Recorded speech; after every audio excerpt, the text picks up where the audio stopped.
ये देखिए सामरी जी, अब आप जल्दी से मुझे इनाम के तौर पर कोकाफ का वो जो कार्नल प्लॉट है ना, मेरे नाम कर दें वो प्लॉट। हाँ जी खामोश!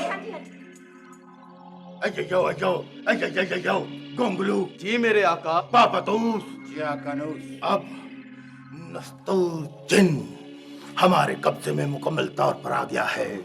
वो हमारा कुछ नहीं बिगाड़ सकता, हमें किसी किस्म का कोई नुकसान नहीं पहुंचा सकता। सामरी जी, अब तो वो आपका मुकम्मल गुलाम और मुलाजम हो गया है। वो आपके तंदूर पे सुबह शाम रोटियां लगाया करेगा। ऐसे ठीक है। सामरी जी, अब आप जल्दी से वो कॉर्नर प्लॉट के कागजात मुझे दे दें इनाम के तौर पर। खामोश, तुम सब कुछ मिल जाएगा, लेकिन इससे पहले इस अंगूठी का टेस्ट होगा। टेस्ट का ये कोई तीसरी जमात का बच्चा है? खामोश,